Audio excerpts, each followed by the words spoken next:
morning, holy brothers and sisters! On the 20th of ADAR, today is the Yartzeit for my great-uncle, Herschel ben Yitzchak. Uncle Harry, his neshama should continue to have an aliyah, and all the learning we do today, and good mitzvahs and good deeds, should all be in his memory, and it's a chus for him, for his soul to have a continued elevation. And in the Kitzur Likutei Moharan, today's lesson will be called Dirty Dust. When the tzaddik sees God's righteousness, his faith is thereby strengthened. Then his heart sheds the crookedness that it had previously, and the tzaddik is able to pray. The explanation for this is that the basis of all prayer is faith, namely that a person believes that everything is in the power of the Holy One, blessed be He, even to alter nature. And the Holy One, blessed be He, does not withhold just reward from any creature. Pesachim 1:18a. At that time, the tzaddik fortifies himself, and he prays for all of his needs.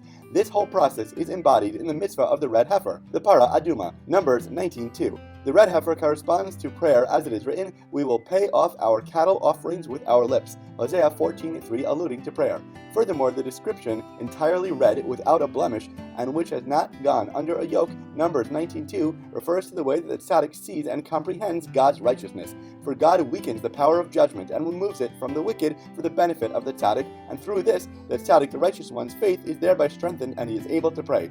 Nothing is not possible. Even nature bows, bends, and breaks to beautifully blessed brachos.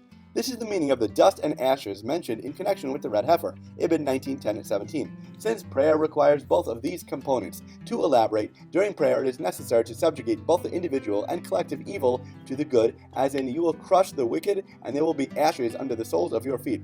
Malachi 3:21. First, a person must nullify the individual evil, that is, his material body and physicality, during prayer, as the early pious men who would shed their physicality when they prayed. Shulchan Orach Chaim 98:1. A person must also nullify the collective evil, that is, the evil in the prayers of the Jewish sinners who are praying with him, and he must make this evil into a throne for holiness. This is the ashes component in prayer. The dust component in prayer entails binding oneself to the soul, spirit, and upper soul of those who dwell in the dust, i.e. the deceased, those passed on, whom the person must awaken with his prayer, as in, "Awaken and sing, you who dwell in the dust," Isaiah 26:19, so that they pray with him. This is the component of dust on the collective level. On the individual level, a person must awaken his prayer, the part of his own soul, spirit, and upper soul, which have already undergone reincarnation, and which have already been rectified. This is called prayer with a congregation, bet tzibor. Since the root letters of tzibor, the congregation, the tzaddik, bet, and resh, are the initial letters of the word tzaddikim, the righteous ones, beinonim, the average people, and rishaim, the wicked people.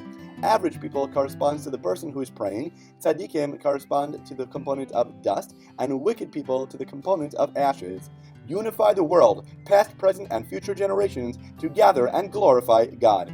As always, thank you so much for learning together. If you enjoyed this lesson, please remember to like, comment, share, and borrow, and please God, we'll learn again tomorrow.